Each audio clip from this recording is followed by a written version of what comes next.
So hello and welcome, I'm Frederick Dunn and this is The Way to Be.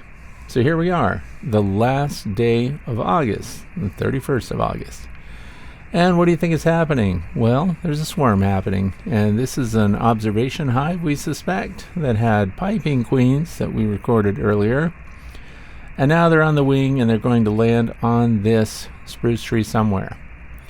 So we decided to get out there and spritz some Swarm Commander on one of the branches so I could get the bees to land where I need them to be. And long story short, during this video I'm going to kidnap the queen because I find her, get her by herself, and I'm going to use her to draw these bees into a brand new hive at the end of the year. Normally we would not hive swarms this time of year, but I figured why not? We do have options. But in this case, we're going to play with the queen and see what happens. So as they collect on the branch, we keep an eye on them. I do wait until they settle, but here's the good news. They went on to the branch that I spritzed with Swarm Commander.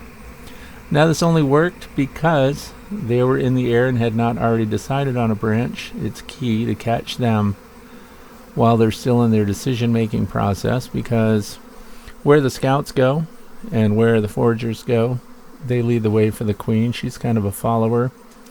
In fact, when they start and they leave the hive, the queen doesn't lead on the way out. A whole bunch of them come out, and you'll see them flying facing the entrance of the hive, hovering around, anticipating the queen's departure. And when she comes out, they show her where to go. And in this case, she went onto this branch.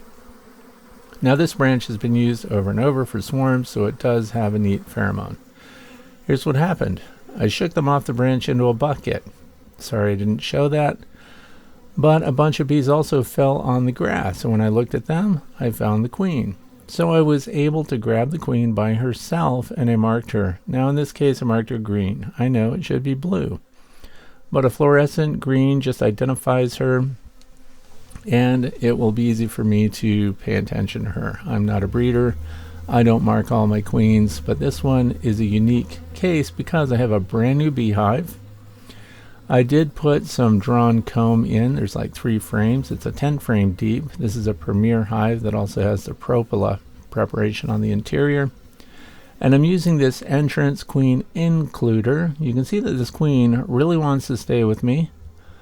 And to reinforce that, of course, I'm caging her so that she can't get out. So the queen includer just helps her make the decision she should have made all her life.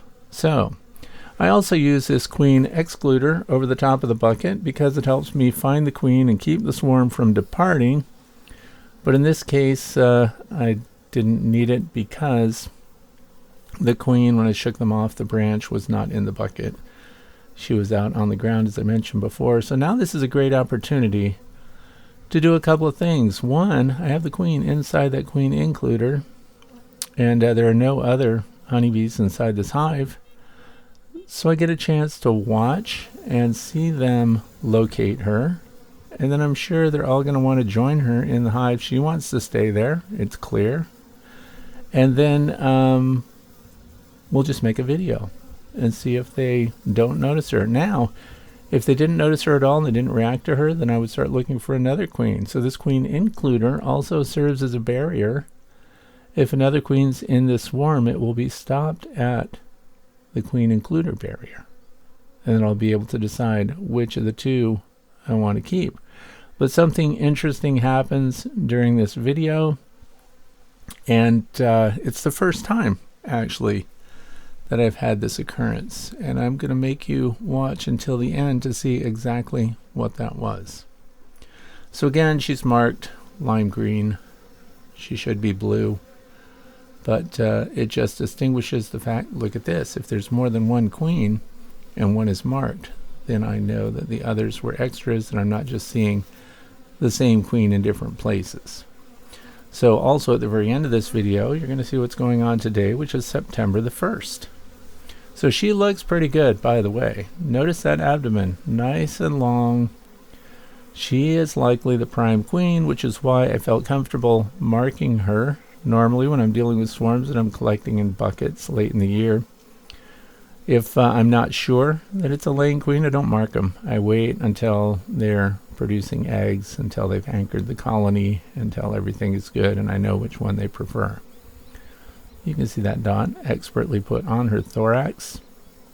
I held her by the wings, by the way, to do that.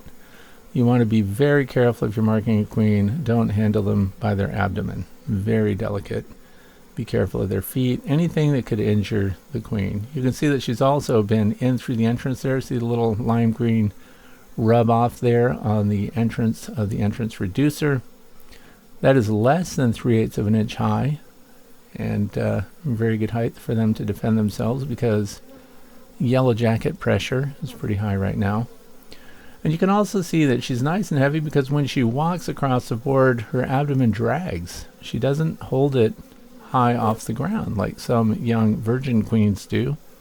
It drags along, pretty darn heavy, see that? And so I think we're good. They're just going to have to notice her and move in. So let's watch and see what happens.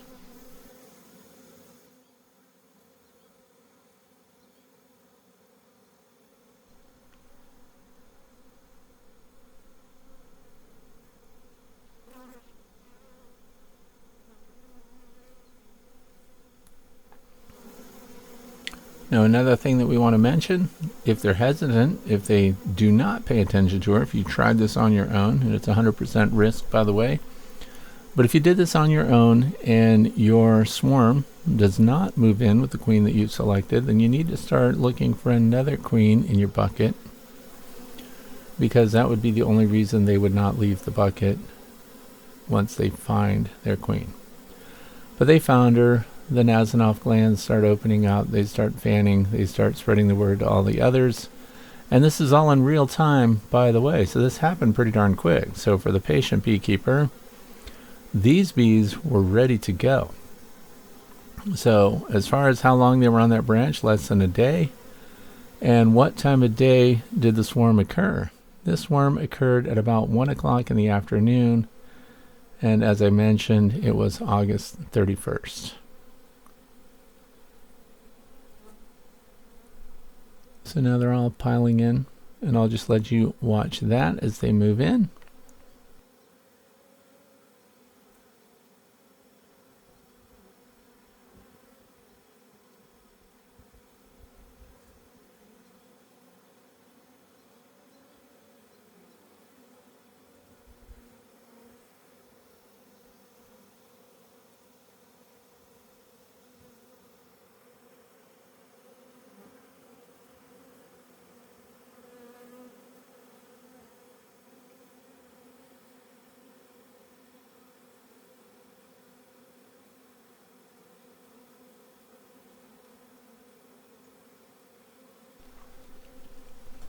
Now also I should mention the configuration of the hive. So this has the solid bottom board, screened bottom board number 8 screen stainless steel. It's completely enclosed. There's a removable tray, and there's a tray inside a tray. So this allows us to collect debris underneath, moisture, anything else without disturbing the bees. And it is wax coated. I don't know what other treatment this bottom board has. And as I mentioned, it's a 10 frame deep Langstroth style box from Premier. And on top of that, I have an Apame feeder, which I like a lot, which gives you the option to feed solids and liquid at the same time. On top of that, 2 layers of double bubble. And then I believe on this one I put a Lysin polystyrene or B-Max polystyrene insulated cover on top of that. So, and there is sugar syrup in it, and I did add the requested or required Hive Alive. So that is 2 teaspoons per gallon of 1-to-1 sugar syrup.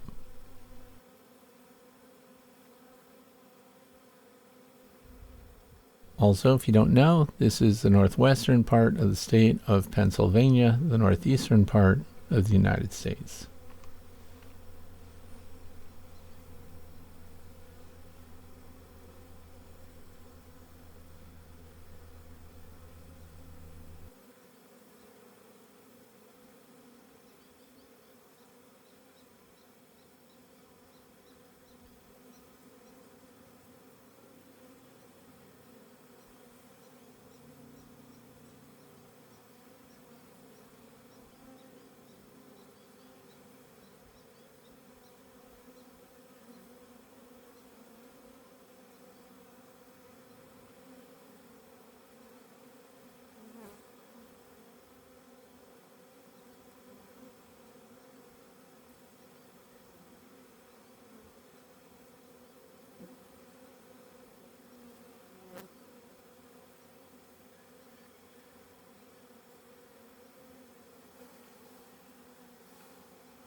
And of course, those that were left in the bucket, I went ahead and dumped the bucket on the grass right at the foot of that queen excluder, and they use the queen excluder as a way to climb up. If you want the bees to go in quickly, you need to make physical contact with the landing board. There shouldn't be any air gap. They're not going to jump and fly even though they have that capability. For some reason, this direct contact really speeds things up, and they pass that pheromone right on down to one another, and they follow each other right in. So this happens pretty darn quick.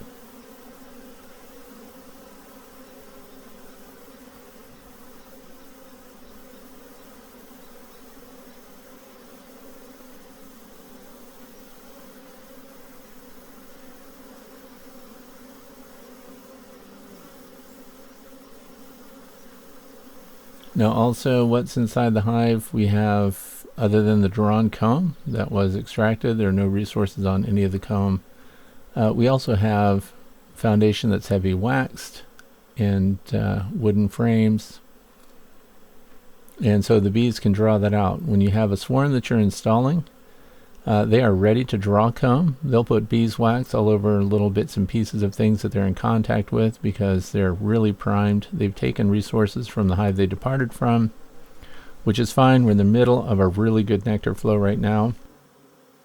And when they get in, they'll start comb building. So we're going to use this swarm to pull out a whole bunch of new comb on those deep frames. And we can keep that going with the light 1-to-1 sugar syrup, and that's by weight. So 4 pounds of water, which is half a gallon, 4 pounds of dry processed cane sugar mixed together.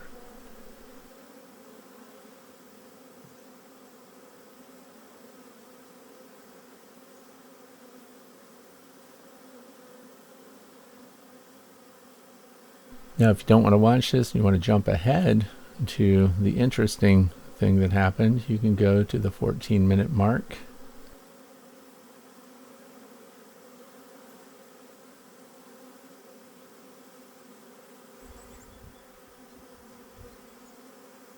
And the reason I slow scan and look at these bees on their way in, if there's any chance that there's another queen, I would try to collect her. Particularly if she's being ignored. Maybe I've got another colony that could use a queen right now. Even if it's unmated, you could put that in another colony.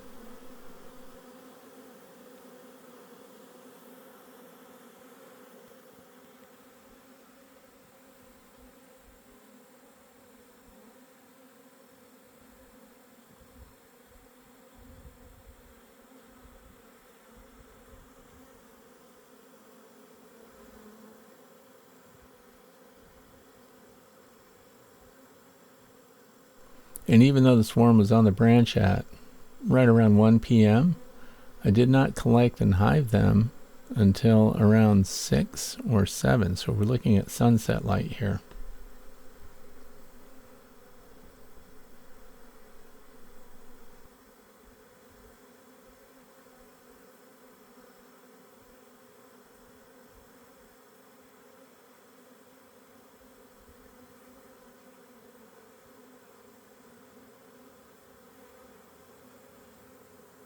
Another thing you might notice, because I paid attention while I was sitting and staring at these bees, doesn't it seem like there are more bees than there were in the swarm? Because there are. In fact, we have a lot of forages in the air, and they just kept flying through the fence and joining this group of bees moving into a hive. And I don't know where they were coming from, but this is one of those magically increasing swarms of bees. Now we're September 1st, today. This is this morning. It's actually pretty cool this morning. It's in the high 50s, about 58 degrees Fahrenheit. We're going to have a really good day today, but I'm going to remove the queen includer. And there's some interesting behavior here. If we look, we've got bees clustered. We're also not seeing a bunch of dead drones inside or trapped drones inside because they never got in to begin with. Drones are too big to get through this. But look right here, what's going on. We've got some workers, and they were trying to drag out a dead bee. Not just any dead bee. This is another queen. And thank goodness I marked the queen, so I know this isn't the one I marked. This isn't the one that we used to draw all the bees into this hive. It's another one. And look at how tiny it is. So this is a very undersized queen that they rejected, and they couldn't drag her through the queen includer. But she must have been able to get through these bars on her own. I collected her from these workers because I'm actually going to see later if she does fit through those bars, because it's her thorax that dictates that, not her tiny abdomen. And we're going to see what's going on. A couple of dead workers there, that's no big deal. And remember, if you had drones, in other words, if the swarm had moved in and you put the queen includer on, you'd have a bunch of drones trapped behind it. That's why it's important to pull it off and let them fly away. We're going to keep this entrance queen includer off the hive now because they seem settled. Yellow jackets are trying to do their thing. No luck. Even a swarm like this can more than defend itself with that tiny entrance.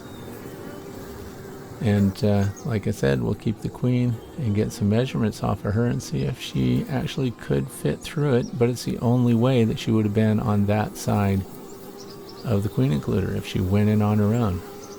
So here she is. Look how tiny that is. So she actually got through a queen excluder. That's interesting, but they didn't want anything to do with her, and that's because they had another queen that they liked, and she's got a lime green thorax. Thanks for watching. I hope you were entertained.